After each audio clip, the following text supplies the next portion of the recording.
Tšau sõber, mina olen Loolele Anna ja mina olen täna meie stuudios. Mäletad, Painkoogi videos ma palusin sinul saata meile pilte, et teha selle seina natuke värvilisemaks. Ja te saatsitegi meile pilte. Nii tore. Siin on mõned pildid, mida me saime. Näiteks Matilda joonistas meile oma unistuste pühapäeva. See on piknik. Siin on need pikniku tekike ja kõik head asjad. Ja ma arvan, et see olen mina. Matilda, kas see olen mina või see oled sina? Oi, vabandust, mul on kõne. Oh, Milli helistab. Tšau, Milli! Tere, Anna! Tšau! Ma pidin minema tööle Nopritallu, aga ma ei saa minna, sest ma jäin haigeks. Kas sa saaksid mind palun täna talus asendada? Asendada sind Nopritalus? Milli, aga mina ei tea mitte midagi lehmadest ja piimatööstusest ka ei tea midagi. Kuidas ma lähen? Ära muretse, Nopri peremees Tiit aitab sind kõiges. Sa ainult küsi peremees Tiidu käest. Siis ma pean otsima peremees Tiitu. Jaa, peremees Tiit. Milli, ma natuke muretsen, et ma ei saa hakkama, aga olgu, sina oled minu sõber, ma aitan sind. Aitäh.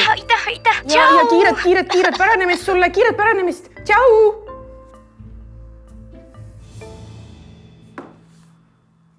Sõbrad, me ju ei jäta ju Millit hätta. Ma lähen Nopri talusse tööle. Nii, kuidas see teleporteerumine käiski?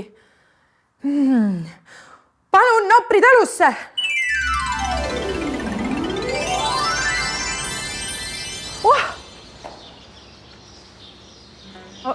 Olengi kohal. Kas see ongi Nopri talu? Tere! Tere, kas ma olen õiges kohas? Kas see on Nopri talu? No äkki on. Tere!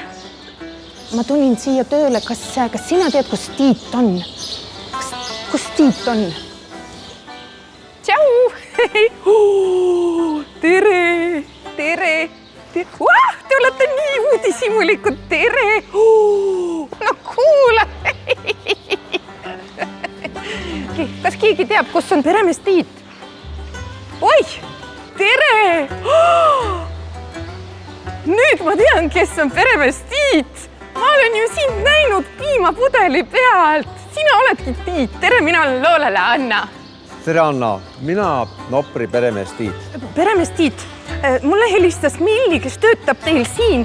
Ja tema ütles, et tema jäi haigeks ja tal oli vaja asendust tänaseks. Ja siis ta saatis mind. Aga tead, Tiit, mina ei tea lehmadest ega talutöödest ega piimatoodete tegemisest mitte midagi, nii et kas sa palun näitaks mulle kõik enne ette? Millest me alustame? Millil jäi pooleli lehmade söötmine. Alustame sellest, töövahend on siin. Neid töid, mis on vaja piima tootmisel teha, on palju. Neid inimesi on ka mitu, aga sina saad alustada kohe sellest.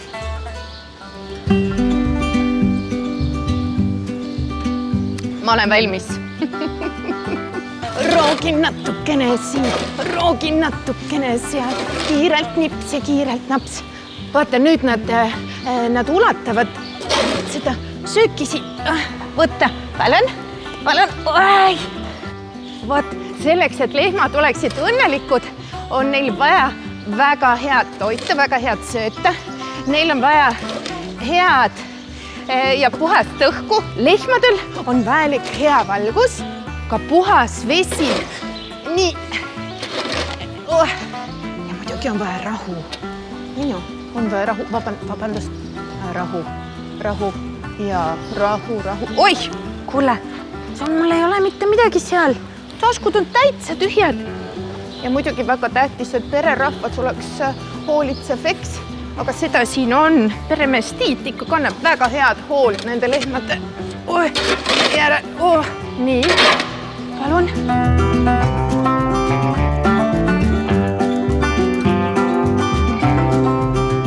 Me lähme nüüd teeme lehmade voodid puhtaks. Lähme vaatame, kas me leiame siit painkooke. Kas sa mäletad, lehmade kaka on painkoogi kujuline, nii et lähme vaatame, kas me leiame siin painkooke. Nii, tulge. tere. Ma ei tahtnud sind üldse. Vaata, et see on vaja nüüd siia alla. Lihtsalt niimoodi, no vähemalt õigesse kohta kakad, mitte voodi peale. Kaka asemel on vaja panna seda saepuru siit. Nii. Et ikkagi lehmade ase oleks puhas. Nii, oota, vaata. Aitäh, et sa ära läksid. Nüüd ma saan siit ka puhtaks teha. Tiit, kuidas mul läheb? Minu meelest läheb hästi, sa teed kõiki asju nagu peab, nagu päris. Suurepärane. Oh, tere tüdrukud. Kuulge, teil on siin päris hästi. Te teate, et kakada ei tasu voodisse. Lähme edasi. Võtame, kas kusagil on veel vaja.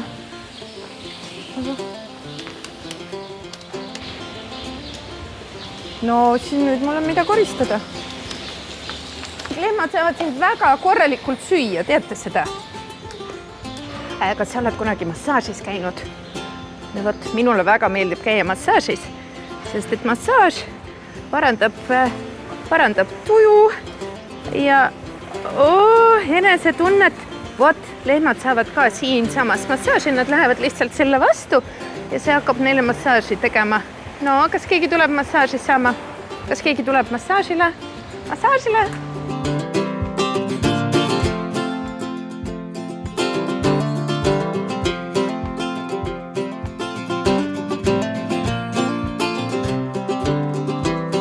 Peremees Tiit, mis on minu järgmine ülesanne?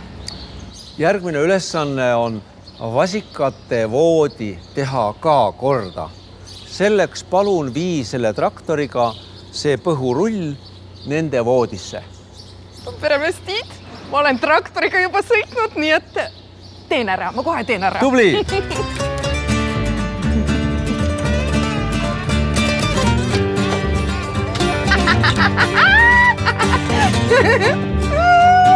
Niili sõidab iga päev traktoriga. Päris vinge.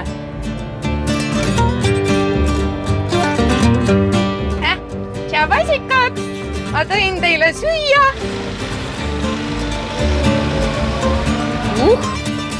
Ongi valmis. Me paneme nüüd põlu ette ka. Ma võtan selle nüüd lahti. Kuulge, oodake. Küll vahel oleks äge teada lehmade keelt. Mis te mulle räägiks siis,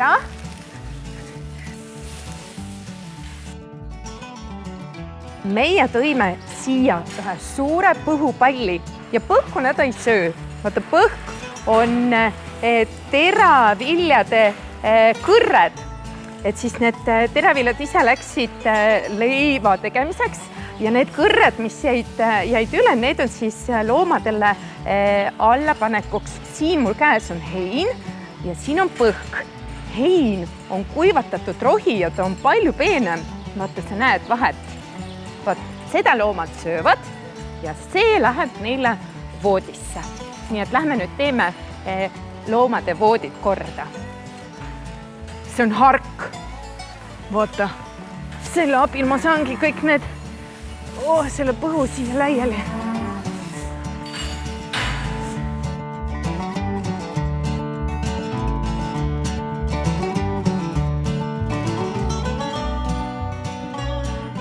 Räägin sulle midagi veel lehmade toidu kohta. Kuigi kõik see toit, mida me oleme siin näinud, tundub täiesti ühesugune, siis ei ole nii. Igas vanuses lehmal on oma vajadused ja vastavalt nendele vajadustele valmistatakse lehmadele erinevate retseptide järgi toitu. Näiteks see ja see. Nad alguses tunduvad ühesugused, aga vaata, see on palju jämedam kui see. Ja siin talus on kokku 7 erineva retsepti järgi valmistatud toitusid. Tiit, mul sai kõik valmis. Ma tulin nüüd lehma lüpsma. Mida ma tegema pean? Aga aitäh, et sa tulid vaatama, kuidas lehmalüps käib. Päriselt vanaemade moel enam lehma ei lüpsta. Käsitsi nisasid ei puudutata. Näed, see masin ehk robot, lüpsirobot teeb seda inimese eest siin on näha, mis number leht tuli sisse. Nüüd robotkäsi paneb iga nisa otsa, neid on 4, paneb nisakannu, mida mööda piim hakkab jooksma piimajahutisse. Aga enne seda veel, kui ta paneb piima voolama, ta tegi kõik nisad ühekaupa, pesi puhtaks, et kõik oleks väga puhas. Nüüd siis hakkab piim jooksma piimajahuti poole, aga üks nisakann, näed, on veel panna vaja. Ta paneb selle ka nisa otsa ja saab 4 nisalüps alata. Igal lehmal on kõrvas oma number, mille järgi see masin tunneb ära, et milline leht tuli lüpsimasina juurde. Samal ajal ta saab magustoitu roboti käest selle eest, et ta andis palju ja head piima.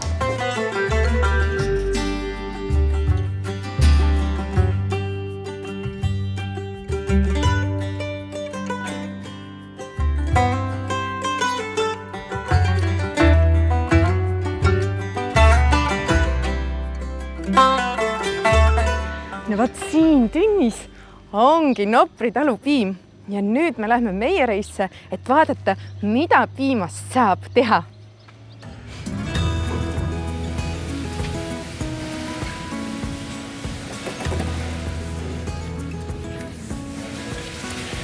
No nii, nüüd me olemegi Nopri talu meiereis. Õues me nägime sellist suurt paaki, kus on piim.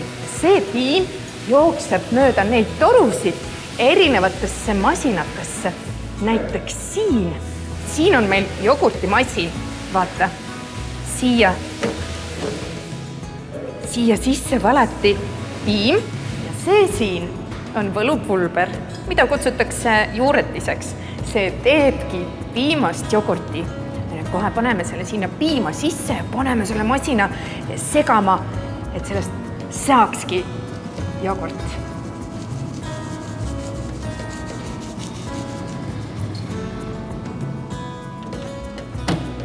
Ja paneme tööle.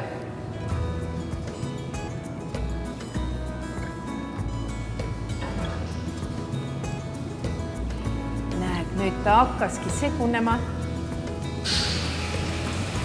Ja selles masinas siin tehtakse kogu piima. Siia valatakse piima täis ja veel lisatakse juuretist, siis see seisab üle ööpäeva ja siis näed, siin on selline suur press, mis läheb niimoodi alla ja siin hakkabki valmima kogu piim, ta on siin niimoodi äärtes ja vaata, milline vedelik jääb sellest järele, selline roheline, päris põnev. Kogu piim on siin ääres. Nii, vaatame, kus ma saan. See on valmiv kogu piim. Päris hea. Juba on päris hea. Minule väga maitseb kogu piim.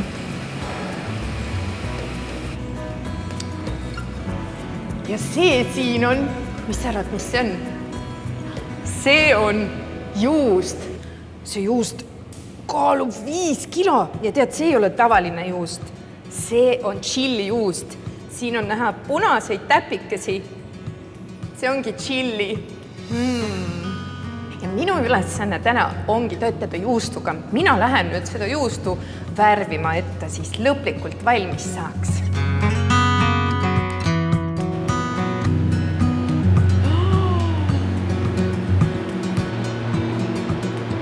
Vaata, siin juustud valmivadki. No nii, minu tänane, ma arvan, et see on kõige keerulisem ülesanne, aga ma hakkan nüüd seda juustu värvima. Ma hakkan talle peale panema sellist spetsiaalselt vaha, mis siis aitab sellel juustul lõpuni valmida. Ja pärast seda, kui see juust saab vahatatud, siis ta seiseb ja valmib siin veel umbes 3 kuud. Nii. Ma korralikult teha. Nii. juustu tegemise juures on väga tähtis selle juustu eest ka hoolitseda, sest et ta ju seisab ja valmib siin päris kaua aega ja selleks, et siin ei tekiks näiteks hallitust, siis on vaja seda juustu tõsta ümber, pöörata ja siis puhastada ka kõik need lauad siin kenasti ka ära.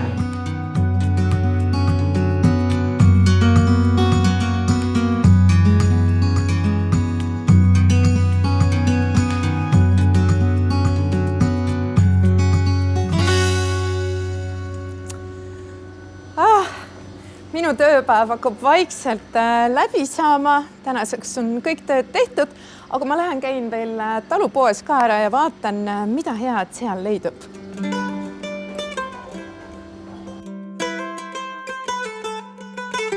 Vaata, me käisime sinuga Allmeiereis ja nägime, et seal valmistatakse jogurtit, kohupiima ja juustu ja siin ongi need tooted.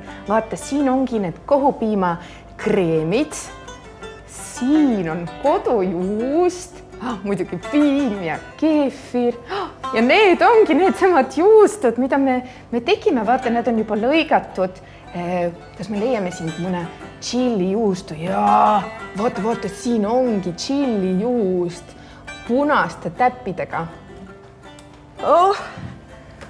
Tere, Tiit. Täna sai nii palju tööd ära tehtud. Kinnitan, sinust oli väga palju abi. Võtan järgmine kordki sinuga ühendust, kui me oleme jännis. Tead, ma hea meelega tulen isegi homme, et kui Milli ei tunne ennast veel hästi, siis ma võin homme ka tulla. Mulle ikka väga meeldis siin. Aga ma usun, et päriselt said ka midagi teada. Jaa, ma saingi teada, kuidas see piim ja kõik need piimatooted jõuavadki meie lauale. See oli väga-väga huvitav. Kas nüüd oled toidutargem? Ma olen väga palju toidutargem ja ma loodan, et sina oled ka. Tiit, mina olen valmis nüüd seda mustika jogurtit jooma.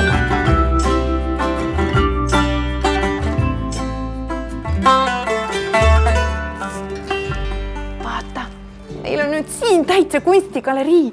Suur aitäh kõikidele, kes saatsid meile pilte. Ja nüüd tuleb uus teema. Joonista meile oma lemmikloom.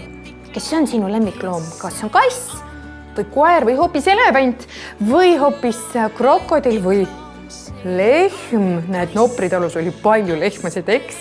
Kui sa joonistad, siis lisapildile oma nimi ja vanus ka. Ja aadressi, kuhu saata pildid, leiad siin.